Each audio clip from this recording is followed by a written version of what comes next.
the #1 most elusive runner of all time, Barry Sanders. #1. Probably the only running back I would pay to see play.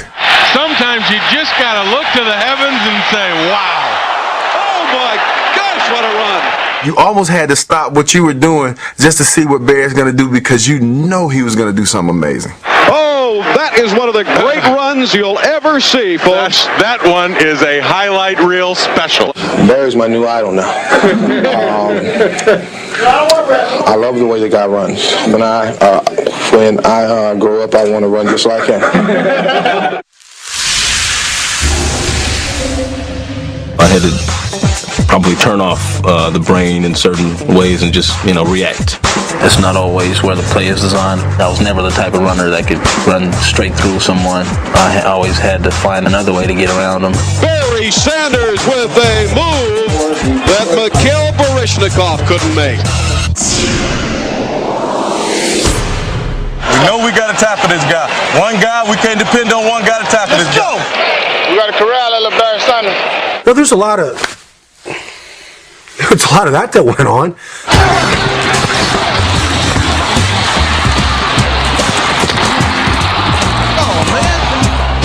I used to tell guys, defensive players, don't let this guy make you do the Lord's Prayer.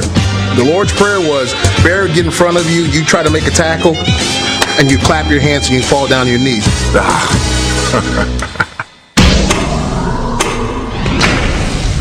Barry! I can't get no love!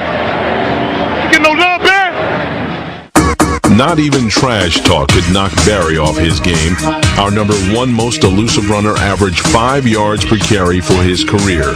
During his 2,000-yard season in 1997, he posted a record 14 consecutive 100-yard games. And the give to Barry Sanders. Cut back over the middle to 15. Breaks a tackle to the 10. Barry to the 5. Barry in. Touchdown!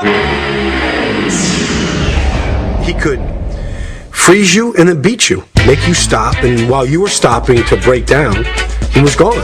Nobody could stop and start like that. We felt the only way we could even simulate his movement at practice was to get a couple of chickens and have our 300-pound linemen try to corral him and chase him and box him in and corner him and cut him off.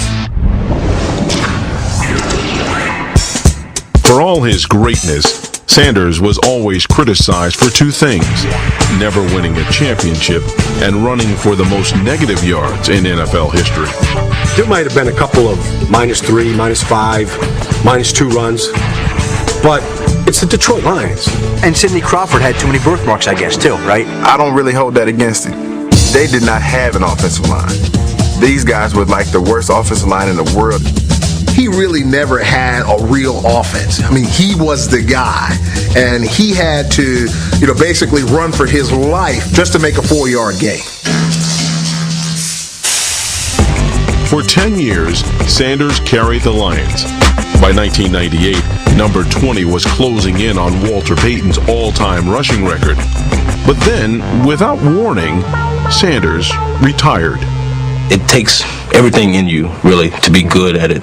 I think you have to play it for the love of it. Once that leaves, I think it's time to leave. I was within striking distance of the record. It's a great record to have, but to play only because of the record is something that I didn't have it in me to do. Whether you agree or disagree with his decision, there is one fact that you can't dispute. Barry Sanders is undoubtedly the #1 elusive runner of all time. If you put the history of the great backs in a phone booth and said who could get out of this phone booth without getting tackled, Barry would be the guy. When we watch NFL films and we see the great runs of all time, most of them are Barry Sanders. He was just one of those once-in-a-generation kinds of players.